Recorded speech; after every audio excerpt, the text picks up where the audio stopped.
La gloria de Dios y la presencia de Dios estaba sobre esta caja, en el tabernáculo. Todo esto había estado en el tabernáculo de Moisés, provisional, móvil, los tiempos de Moisés. Pero estamos en el capítulo 5 de Segunda de Crónicas viendo una transición de lo temporal a lo establecido. Y el arca en el versículo 7, mira lo que dice, que es lo más importante, en el tabernáculo, ahora está siendo llevado al templo, al lugar santísimo. Vaya conmigo al versículo 7, dice, y los sacerdotes metieron el ¿qué? El arca del pacto de Jehová, ¿en qué? En su lugar. Hermanos, Dios tiene que estar en su lugar. Tú no puedes poner a Dios en cualquier lugar. ¿Alguien me está escuchando? El va a estar ahí, tengo tiempo, lo hago, mejor no lo hagas. Porque Dios tiene que estar en su lugar. ¿Alguien me está escuchando? El arca está siendo puesto, dice la Biblia, en su lugar, en el santuario de la casa, en el lugar que santísimo, bajo las alas de los querubines.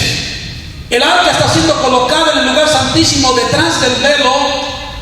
En el versículo 10 nos dice que lo único que había en el arca, vaya conmigo al versículo 10, dice, en el arca no había más que las dos tablas que Moisés había puesto en Horeb. Así que, ¿qué es lo que había dentro de esta caja? Bueno, lo único que había en el arca eran las tablas en las cuales estaban los 10 mandamientos, en las cuales Jehová había hecho pacto con los hijos de Israel cuando salieron de Egipto. Así que cuando llevan el arca del pacto y lo ponen en el templo, en el lugar santísimo, en su lugar, lo único que está dentro de esta caja, encontramos que son las dos tablas en las cuales Dios escribe los mandamientos. ¿Estamos bien hasta ahora? Pero quiero que vayan conmigo a Hebreos capítulo 9. Hebreos capítulo 9. Hebreos capítulo 9. Algo muy interesante. Hebreos capítulo 9, versículo 4. Así que están haciendo el templo de Salomón, meten el arca y lo único que encontramos son los 10 mandamientos.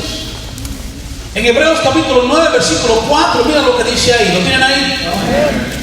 Dice, el cual tenía un incensario de oro y el arca del pacto cubierta de oro. Y obviamente explicamos ese versículo hace unos miércoles atrás, de por qué el incensario estaba en el lugar santísimo. Eso no iba ahí, eso iba en el lugar santo. ¿Por qué fue llevado al lugar santísimo? Porque era el día de expiación, Yom Kippur, y el sumo sacerdote llevaba el incensario de oro al lugar santísimo.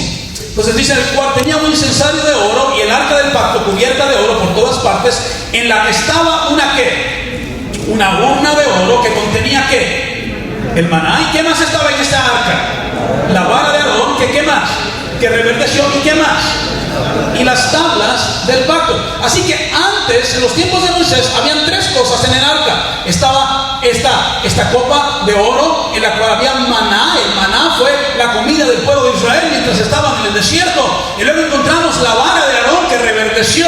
Y luego encontramos los 10 mandamientos. Pero cuando llegamos al templo de Salomón y vemos el arca, solamente hay una cosa: las tablas del pacto, los 10 mandamientos. ¿Qué sucede con lo demás? ¿Qué sucedió con la vara de Aarón que reverdeció?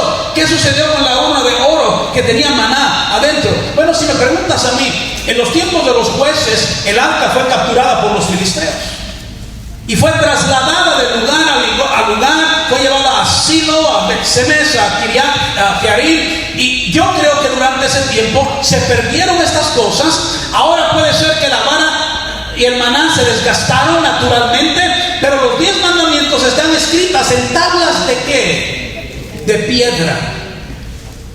El maná y la vara fueron milagros temporales, pero los 10 mandamientos o la palabra de Dios es eterna. Lo repito, el maná y la vara fueron milagros temporales, pero los 10 mandamientos o la palabra de Dios es eterna.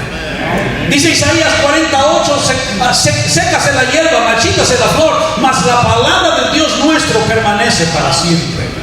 Así que en el tabernáculo este arca tenía la vara de Aarón, tenía una horna, una cosa de oro lleno de maná, tenía los 10 mandamientos, pero en el templo ahora solo encontramos la palabra de Dios, hermanos, porque la palabra de Dios es lo único que permanece para siempre. ¿Qué significa esto? A diferencia de todo lo creado, personas, imperios, ideas, culturas, la palabra de Dios no cambia ni tampoco desaparece. Las modas, las opiniones, las ideologías humanas nacen y mueren, pero la palabra de Dios sigue siendo la verdad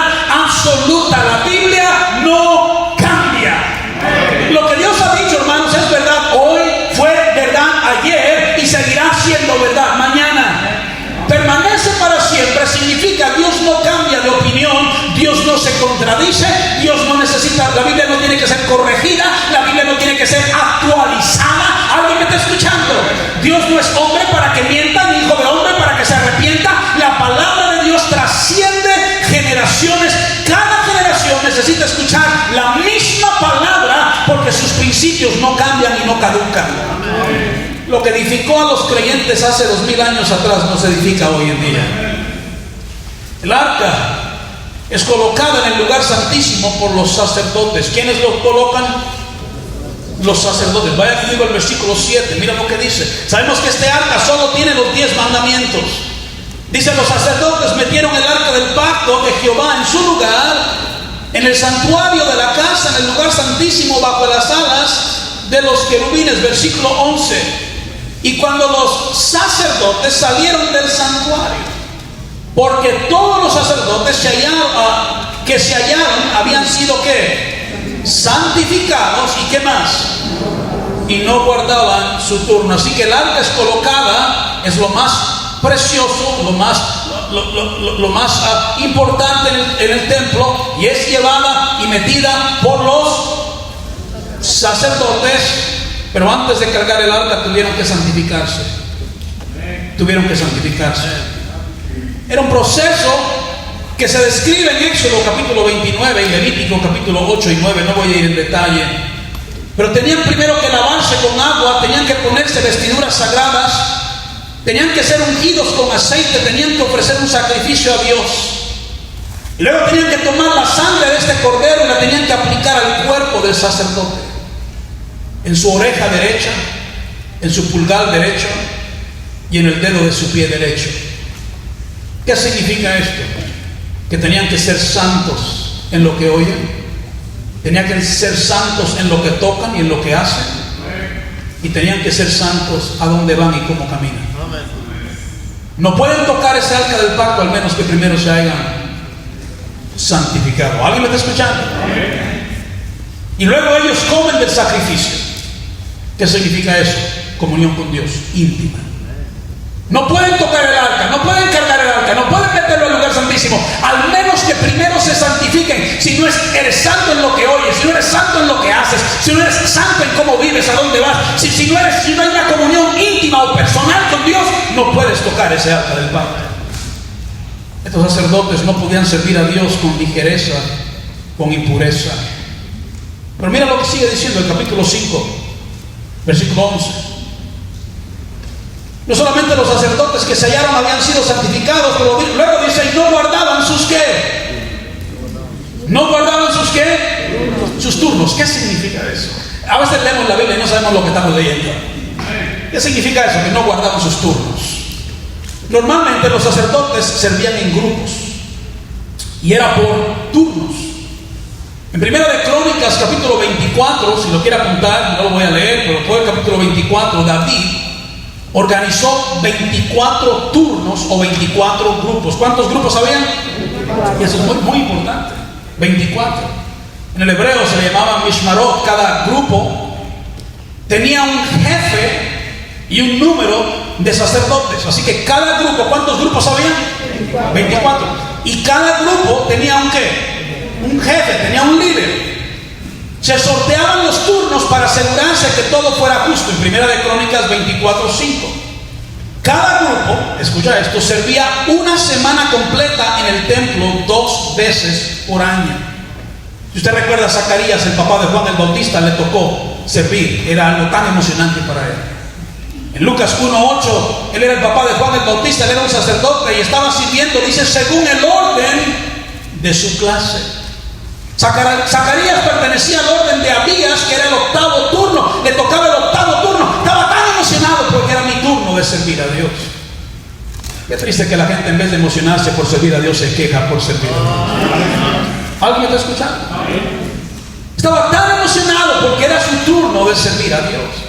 Así que en el Nuevo Testamento este orden que establece David sigue activo. 24 grupos de sacerdotes, un jefe por grupo, y encontramos que servían 2 semanas al año. El calendario hebreo tiene 51, 52 semanas, como cada grupo servía 2 veces por año en 24 grupos, así que 24 por 2 son 48, así que quedan 3 semanas. ¿Estamos bien? ¿Por qué 3 semanas? En estas 3 fiestas, Pascua, Pentecostés y Tabernáculo, servían todos los sacerdotes. Todos venían a servir. En Segunda de Crónicas, capítulo 5, versículo 11, mira lo que dice ahí. Cuando los sacerdotes salieron del santuario, porque ¿qué dice? Todos los sacerdotes que se hallaron habían sido santificados y no guardaban sus ¿qué? Así que todos los sacerdotes, 24 grupos, cada grupo tiene su jefe. En esta ocasión se santificaron todos para llevar el arca, y todos, sin respetar turnos y sin importar qué turno le tocase, están ministrando y trabajando juntos en este evento tan sagrado y tan especial. Yo he enseñado Apocalipsis capítulo 4 y encontramos en Apocalipsis, vaya conmigo a Apocalipsis 4:4. Apocalipsis 4:4, y esto simplemente es algo extra que le voy a dar en esta mañana. ¿Estamos bien? Venimos a aprender la Biblia. Decía el pastor Fernández, no es pecado nacer burro, pero es pecado quedarte burro. Hay gente que trae una Biblia pero no la conoce, ¿verdad? Hay que aprender Biblia. Apocalipsis 4:4, ¿lo tienen ahí? Dice, y alrededor del trono había ¿qué? 24 tronos, y vi sentados en los tronos a 24 ancianos vestidos de ropas blancas con coronas de oro en sus ¿qué? En sus cabezas. Y no voy a entrar en detalle, pero yo personalmente creo que los 24 ancianos alrededor del trono, vestidos de ropa blanca con coronas en la cabeza, yo creo que estos son los 24 jefes de los 24 grupos de sacerdotes, y todos están ahí para servir a Dios, porque encontramos que 3 veces al año venían todos, significando que todos vamos a servir a Dios. Todos vendrán a ministrar, todos vendrán a servir cuando esté Cristo sentado en su trono. No será por turnos. No será a ver cuándo me toca. Si hay tiempo lo hago. Todos los días. Y todos lo haremos. Quiero que regrese conmigo a 2 Crónicas 5, versículo 12. Vamos a ir a través de estos versículos. Y los levitas cantores, todos los de Asaf, los Emán de Jedutum, juntamente con sus hijos y sus hermanos, vestidos de lino fino, estaban con címbalos y salterios y arpas al oriente del altar, y con ellos 120 sacerdotes. ¿Qué hacían ellos? Tocaban trompetas. Cuando sonaban pues las trompetas, y cantaban todos a uno para alabar y dar gracias a Jehová, y a medida que alzaban la voz con trompetas y címbalos y otros instrumentos de música, y alababan a Jehová diciendo, porque Él es ¿qué? Bueno, porque su misericordia es para siempre. Entonces la casa, ¿qué dice? Se llenó de una nube, la casa de Jehová. Los levitas, los cantores, Asaf, Emán, Jedutum, eran músicos profesionales, sus familias, vestidos de lino fino, con instrumentos musicales. 120 sacerdotes con trompetas comienzan a cantar lo que es el Salmo 136. Es el salmo que se cantaba en la Pascua, cuando Dios libra a Israel de Egipto por medio de la sangre de un cordero. Están cantando lo bueno que Dios es. Amén. Decir algo en esta mañana: Dios ha sido tan bueno. Amén. Dije, Dios ha sido tan bueno. Hay gente que se queja tanto. ¿Qué tanto se queja la gente hoy en día? ¿Alguien me está escuchando? Estoy cansado de gente quejosa. Se quejan porque no hay trabajo. Y luego se quejan porque hay mucho trabajo. ¿Me están escuchando? Se quejan cuando hay dinero, porque todo el mundo me pide dinero, porque todo el mundo quiere que le dé dinero. Se quejan cuando no hay dinero. Se quejan porque está frío, o se quejan porque está muy caliente, o se quejan. ¿Alguien me está escuchando? Que mucho se queja la gente. Qué bueno fuera que simplemente dijéramos en esta mañana: Dios es bueno. Dios ha sido tan bueno conmigo. ¿Alguien me está escuchando? Están cantando de lo bueno que Dios es, y luego están cantando de la misericordia eterna de Dios, porque para siempre es su misericordia. Entonces dice la Biblia, la casa se llenó de una nube, la casa de Jehová. Esa nube es la Shekinah, es la gloria de Dios, la presencia de Dios. Desciende y llena la casa. Es la manera que Dios aprueba todo lo que se estaba haciendo. Se había construido el templo, habían hecho todo de la manera de Dios y se habían santificado los sacerdotes y finalmente habían metido el arca del pacto en su lugar y saben y están alabando a Dios y diciendo: Dios es bueno, para siempre su misericordia, y de la manera que Dios aprueba todo es llenando el lugar con su presencia y con su gloria. Dije, todo se había hecho de la manera de Dios. No solo la construcción del templo, pero aún el servicio de los sacerdotes y la adoración y la unidad. Y Dios muestra su aprobación. En Ezequiel Dios muestra su desaprobación y la gloria se fue. Pero aquí Dios muestra su aprobación y la gloria vino. Cuando Dios aprueba o le gusta lo que se está haciendo y de la manera que se está haciendo, Él llena esa casa. Lo repito, cuando Dios aprueba o le gusta lo que se está haciendo y de la manera que se está haciendo, Él llena esa casa. No hay nada más hermoso en una casa que la presencia y la gloria de Dios. No es tu televisión de 60 pulgadas, no es tu cama king size, no es el refrigerador que tienes, es la gloria y la presencia de Dios. En una iglesia lo más hermoso es la presencia de Dios. No son las bancas, no es el lujo, lo bonito de la iglesia, es la gloria y la presencia de Dios. Y cuando Dios aprueba o le gusta lo que se está haciendo y de la manera que se está haciendo, Él llena esa casa. Pero cuando se está haciendo de una manera incorrecta y no le agrada a Dios, Él abandona ese lugar. Él abandona ese lugar.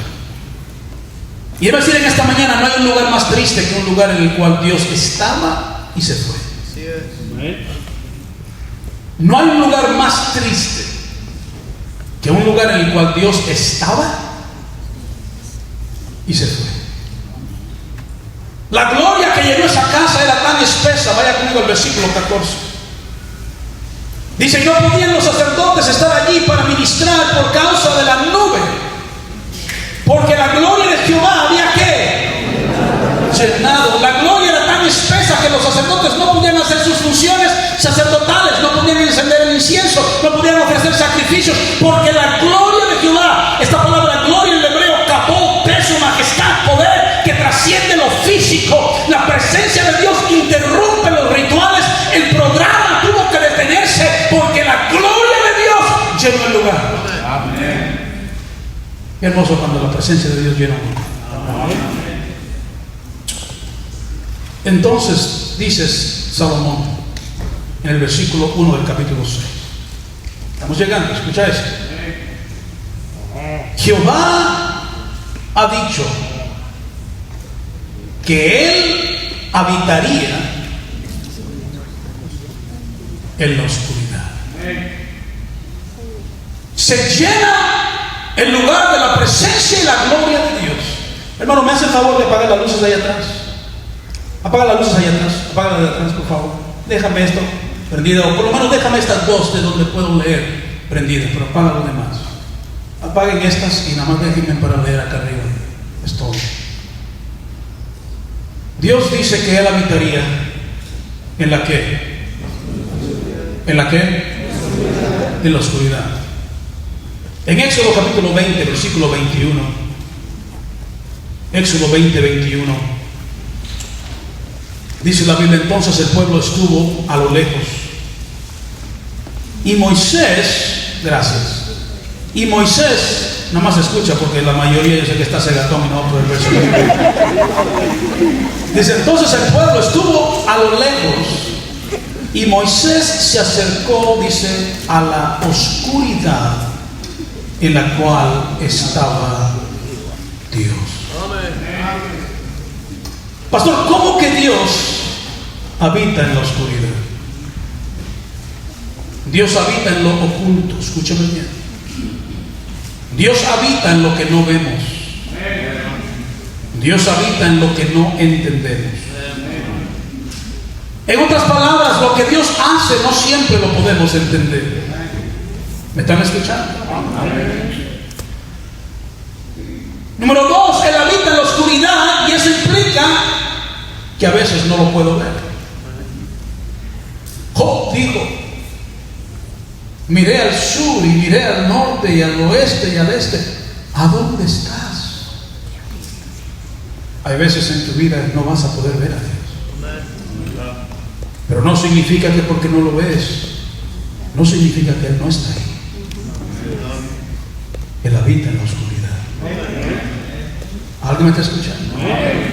A veces estamos en un funeral y pensando: ¿a dónde está Dios? A veces estamos en la oficina de un doctor y nos están diciendo que tenemos tal enfermedad, y estamos diciendo: ¿a dónde estás, Dios?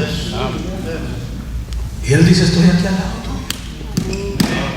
Pero no te veo, dice Dios. Es que habito en la oscuridad. Cuando no me ves, yo te prometo, aunque no me veas, ahí estoy. Dios está en la oscuridad. Número 3, Él habita en la oscuridad implica que mora en lo secreto. Dios mora en lo más íntimo, en lo más personal, en lo que nadie ve o conoce. Dios mora en lo secreto. Y dice la Biblia que Dios que está en lo secreto te recompensará en público. Yo he aprendido que la manera de recibir bendición más grande de Dios es no preocuparnos tanto de la vida pública. No importa tanto cómo me visto un domingo, cómo llego, si los zapatos son de marca, no son de marca. Y pastor, los zapatos son de marca, son de la marca de los que sea. Tiene que tener alguna marca ese zapato. Lo público no importa. Para la bendición de Dios, lo secreto es lo que importa. Más que cualquier cosa. Porque Dios mora en lo secreto. ¿Cómo está tu corazón? ¿Cuáles son los pensamientos que corren en su cabeza? ¿Cuáles son los motivos? Lo que nadie ve, allí mora Dios. ¿Alguien me está escuchando? Pero quiero terminar con esta, la cuarta cosa. ¿Por qué Dios mora en la oscuridad? Hermanos, la razón primordial por la cual Dios habita en la oscuridad es por su gloria inaccesible. Quiero que me escuches. Dios es santo. Dios es glorioso. El ser humano, en su condición natural, no puede soportar su presencia en plenitud. Éxodo 33:20 dice: ningún hombre verá mi rostro y vivirá.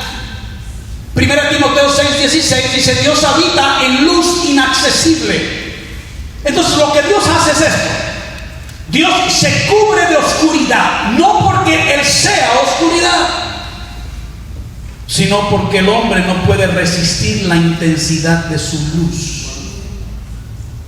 La oscuridad es una forma de misericordia. Es la manera en la cual Dios permite que el hombre esté cerca de Él y viva y no muera. ¿Me están entendiendo? La luz de Dios es tan gloriosa que si Él apareciera en toda su gloria, todos aquí caeríamos muertos.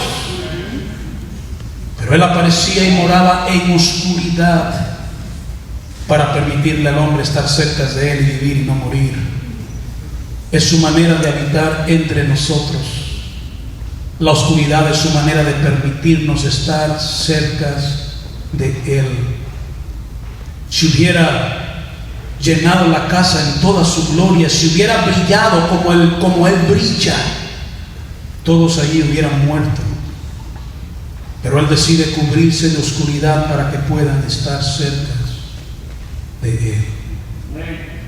Tenemos en esta mañana un Dios, escúcheme bien, que quiere que usted esté cerca de Él. ¿Me está escuchando? Tenemos en esta mañana un Dios que quiere una relación con nosotros. Usted me dice: pastor, ¿y por qué? Llevo 40 años tratando de explicarme por qué. He viajado, me subo a los aviones y miro por la ventana y veo el cielo y veo la tierra y digo al Señor: ¿quién es el hombre para que tengas memoria de Él? ¿Por qué deseas una relación conmigo? ¿Quién soy yo para que te importe tanto? Y déjame decir algo en esta mañana: tú le importas a Dios. Dije, tú le importas a Dios. Y aún cosas tan pequeñas como nuestros sentimientos son importantes para Dios. Y dice Dios: me he visto de oscuridad para que puedas estar cerca de mí. En esa luz gloriosa y brillante ningún hombre viviría, pero Dios quiere estar cerca de nosotros. Yo no sé en esta mañana si tú estás cerca de Él, porque puedes estar en la iglesia y no estar cerca de Él. Puedes estar en un servicio como este y no estar cerca de Él. Pero el deseo de Dios es que estés cerca de Él. Camines con Él, hables con Él. What a friend we have in Jesus. Oh, qué amigo nos es Cristo. Él llevó nuestro dolor y nos manda que llevemos todo a Dios en oración. Vive el hombre desprovisto de paz, gozo y santo amor. Esto es porque no llevamos todo a Dios en oración. A veces estamos tratando de estar cerca de otros, tratando de tener compañerismo. Yo no estoy en contra del compañerismo, yo no estoy en contra de estar cerca de un hermano, una hermana, pero lo más importante es estar cerca de Él. Hazte la pregunta en esta mañana: ¿qué tan cerca estás de Él? ¿Cómo está su relación personal con Dios en esta mañana? ¿A dónde estás en esta mañana?